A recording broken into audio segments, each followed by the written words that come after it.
So Lucy Molenke is a good friend of mine from Nairobi, Kenya, and I've worked with her for a number of years now. And she is a co-founder of the Indigenous Women's Biodiversity Network. And so when I first met Lucy, I'm not sure what country we were in. I think Brazil. I think we were in Brazil, and it was for a big United Nations meeting. And I got funded as a Pacific participant to come and share some of what we were experiencing here in Hawaii. And some of my mo'olelo was about GMOs in Hawaii. Because for me, being from Kauai, we were seeing a lot of that impact on our land and in our community. So that was part of the story that I went to share in Brazil, and to learn how we can become a voice at this international level. And so Lucy, she started many years before me, but she quickly pulled me into the core group and said, hey, you gotta help me organize these women. And by then, her and another friend from Panama, her name is Florina Lopez, and this is back in 1998 when they first started the Women's Biodiversity Network. And they felt that it was, they saw a big need for having a voice for not only women in general, but for Indigenous women, to really be able to share our stories and to be visible at a global level. So thanks to their leadership, they've held this network together, and slowly we've been growing and adding on younger people. At the time I was young. Now she says I'm getting older, so we need younger people. And so as you can see, we try to pick some really young ones. So yeah, so that's kind of how we started to work together, and a lot of our interactions have been at global meetings that have happened around the world. And when I knew, when I knew that the IUCN meeting was going to be held here in Hawaii, I quickly wrote to her and said, hey, we need to fundraise a little bit, and we need to find some funding so that we can bring women to Hawaii. And I always wanted to host them here in Hawaii and let them see the beauty of our aina here. And so luckily we were able to do that. And in the planning, I said, well, we gotta go to Mokuo Wai'anae.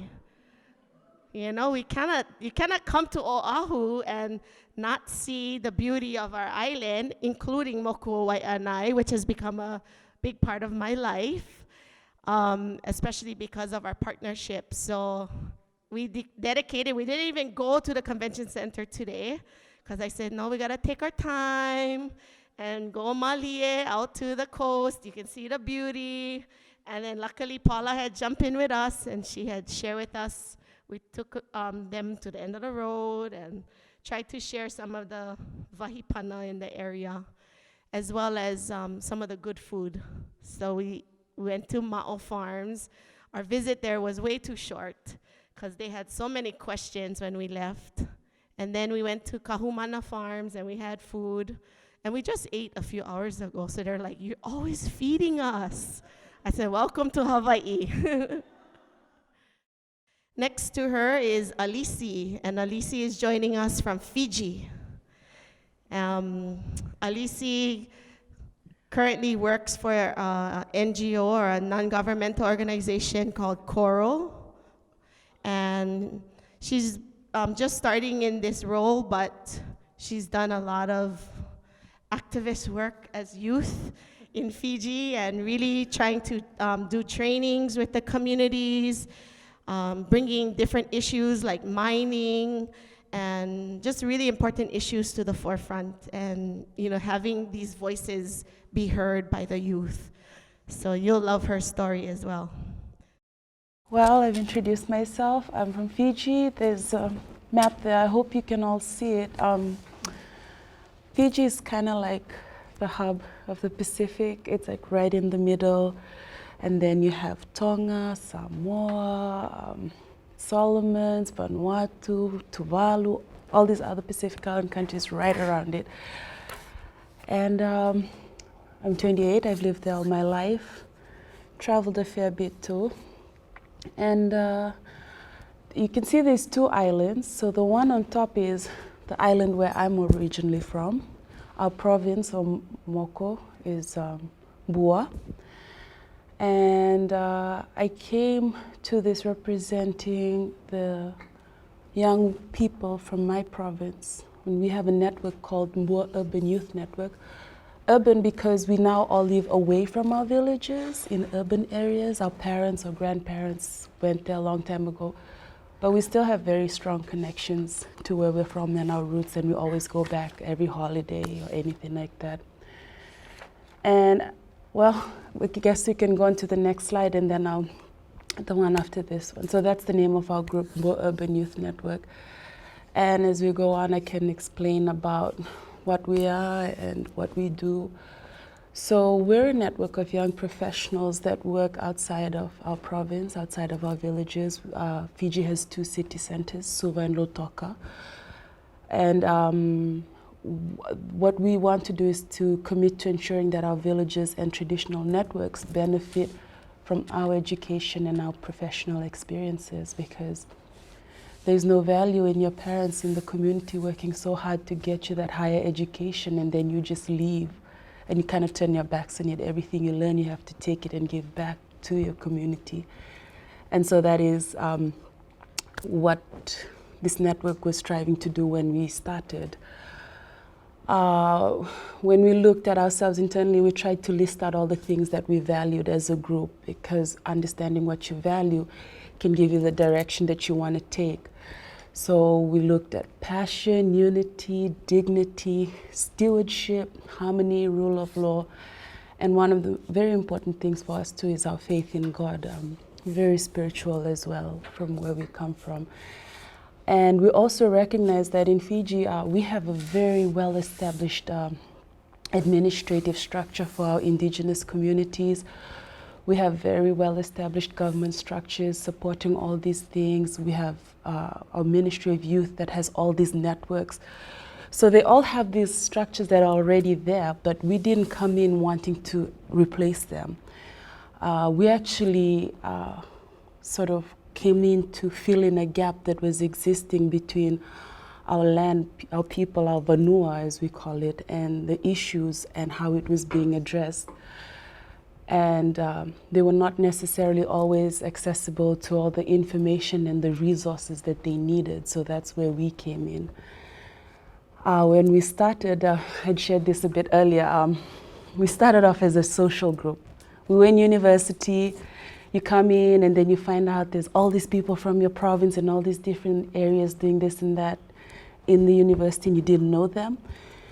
So they called a meeting, everyone came to socialize, get to know each other, find out who you're related to, how you're related to them. You know, you're in uni, it's important to know these things. And yeah, and so there were like cleanups, you know, organized beach cleanups, park cleanups, we had sports days, we had solis. A soli is like fundraising, just to help with events and stuff, and also to help with the network to mobilize as well with the activities that we did. So yeah, so for a few years that was what we were, like a social group of young people who were free and oblivious from the real happenings of the world, so to speak. Now in 2011, that's when something major happened for us. The government announced that Wai'levu, which is a village, our province has 54 villages. So one of the villages had given consent for bauxite mining. Not only bauxite, and what happened was that there was a lot of confusion and ignorance around the issue. As soon as we heard it, we didn't even know what, I mean, does anyone in the room know what bauxite is? Does anyone know what it's used for? Not really. So imagine a community that lives in the valley that doesn't even have road access, you know, that's far from information and all these things. Suddenly these big vehicles just come in, men in suits, briefcases, very important, just sit down and say, you've got valuable resources on your land and we'll give you a lot of money if you give us permission to come and take it. And when they heard mining, the only mining we have in Fiji that they were aware of was our gold mines on another island, and it was underground mining. They didn't even know that bauxite mining was open cut mining, which is they just dig out the soil and they take it away. They don't dig underground, they just start carving out the side of the mountains. And so we used our knowledge, our professional experience, our networks to start doing research. We linked up with organizations that were already doing work around the issue. And really, when we talk about standing in the gap, that was the gap that existed. Because while you had your networks, your youth networks, who are trying to help empower young people through our ministry, through our structures, because they came under government, they can't go against something that government has agreed on. Government said, okay, we're going to have development do this. And because all the other structures also came in there, they were more inclined to support whatever the government is saying. But because we were educated and we were from the province, and we weren't bound by those things, we were able to come in and say, no, wait, hang on. There's all this other information that they don't have access to, and we should give it to them. Because we recognize we can't tell them to say yes or no, but we can give them the information so they can make informed decisions. And that's really what we want to do. And ensure that when they give consent, it's informed consent. And when they sit around a table to discuss, they are not being influenced by external groups sitting in the room as well. It has to be only them, because that wasn't happening. Because these people were coming in with their money, sitting in the room with them and saying, okay, come on, say yes, waving it in their faces. This is a picture from that community in Hawaiilevu. They're holding up the checks. The big checks that they got when they said yes, and that's all they got. They didn't get the money. It was a big joke. I'm laughing only because I'm so upset and frustrated, So they said they made the deal, they signed away, they got their big fancy checks, excuse me. But to date, the community, from the research we found, when the government went in, they gave them some money. I don't know the exact, I think it was about 3,000 that each landowner got, and they thought that was sort of the first bit of whatever they were going to receive, but they didn't receive anything else after that. And what they didn't realize was that money was actually the cost to log all the pine and all the trees that were growing in the area, because they were going to log all of that and then start mining. So, and what we found out later was that because of the kind of deal that was made, the royalties that the community would receive was dependent on the profit the company made. So if the company reported that they had made no profit, they wouldn't pay the community anything. And it was those kind of things that they didn't know, that when you're sitting at a table, no one tells them. And so it took a while for us to get this information. We're out in the city, we're studying, we're learning, but it was still hard for us. So imagine how much harder it would be for someone living in a village without access to electricity, they don't even get the papers every day, How are they supposed to know these things? And so what happened was, after that, another district was being targeted for mining. And we went out there before the mining started, and the mining still hasn't started. It's 2016. 2014 was when it was announced that they would have mining there. And the day the article came out in the paper that the chief of that district announced, our district is ready for mining, we scrambled, we looked for funding. We got some donors and private donors who supported our cause, and we went straight to the community. 3 days, 11 villages, sat down with all of them when they were available, and we did a survey just to find out what their perceptions on bauxite mining were. We asked about the social perceptions, economic, environmental. We wanted to understand we wanted to capture what they understood about this thing that they were going into. And the results were very shocking. I mean, like when we went in, we wanted to see what was the nature of participation in the village. Because of course, you know, we have our traditional structures and we are always tooting about how it's so well organized. But we all know that the reality is different, you know? So we wanted to gauge the level of participation. When they say everyone is in the room and participated, does that mean they participated, or is it just the chief talking with them and everyone else is just sitting there?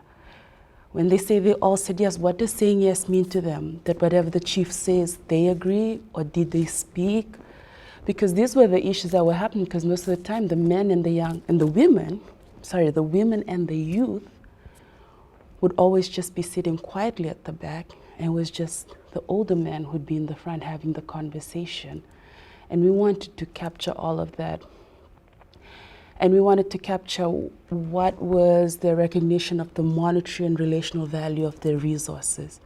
We actually asked them, what kind of trees grow here? They said, oh, this tree, this tree, this tree. If you could put a value on your, like a sandalwood tree, what is the value of one tree? And they'll be like, $50. Okay, how many trees do you have growing out there? And they'll be like, oh, about maybe 2,000. And so we'll be like, okay. I mean, that was a gross underestimation. And we're like, if you were to calculate that, that would mean maybe 100,000 would be the value of that alone. Only one species of trees. And imagine the vast species they have out there, the ones with medicinal properties, the wood, the timber, everything else. They'd have to count up all those costs and then say to a company, if you want to take this, you have to repay us for all of this first, because this is what you're taking away. Taking away the value of this, you're taking away the value of our waters, the things we get from all of those places. And also to find out the kind of assistance they need. So anyway, we did all these things, went on interviews. It was really difficult because the women never spoke. So after the interview, we had another round of interviews where we had to go around and look for all the women and the young people and talk to them again. And then we analyzed the data. I just put up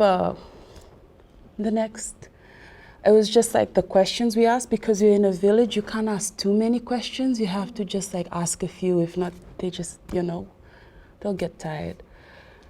And yeah, well, what we found out was that innate understanding of the value of our resource, you know, the majority of them said it's just too precious to put a dollar value on. You can't just put a dollar value on it. And also, there was lack of full participation in these spaces. I mean, the older women were saying, oh, we're too old, we're gonna just die tomorrow, you know, we shouldn't be deciding on anything. While the younger women were saying, oh no, we're too young, we can't speak in those spaces, it's not our, you know, not our place. And we're like, well then who's representing the women in these spaces? And then you go to the young people and they're just like, oh, we shouldn't be talking, you know, it's the older people's space to be talking. Who's representing the young people? Because all these different groups represent different issues. They should all be heard. That's really what we're fighting for. And another most interesting one was they didn't understand the legalities around land tenureship. That was so terrible, because now we have two different land tenureships in the country, where you have your Native Land Trust Board, which is very positive for Indigenous people. And the agreement is between the Indigenous people and the leaser, and they just come in and be a conduit. And you can lease for maybe up to 40 years. While on the other side, the government's land thing, it's going to be between the company and the government, and it's for 99 years. And the landowners don't have a say anymore. So for once they sign it and they give it, the government decides on everything that happens in that land for 99 years. And they're not even aware of it. They just think it's this set of things. And unfortunately, they're not accessing this information readily. Like, it's almost as though they're happy not to share that bit of information. You know, it's like they don't say, and they're like, oh, sorry, we didn't say it. You know, and so like, we've got all different kinds of responses. We published our findings. We put it out in the papers, you know, we had response from academics, from chiefs, from public, youth, faith-based leaders, positive, negative. And we, so far, you know, like we've put out stories in the papers, we've presented our findings back to the community. And just today, another article came out from our Ministry of Lands telling us that our findings were baseless, that what we were saying was untrue, and that we should stop causing trouble or whatever, you know, like we should, like they should just telling us to stop. And yeah, we've been undermined every step of the way. We've been undervalued. They keep telling us, you know, whatever you're saying is not right. But that hasn't deterred us one bit, because we know we're doing important work. And I guess just moving on, this marine reserve is located in the district right next to the district being planned for mining.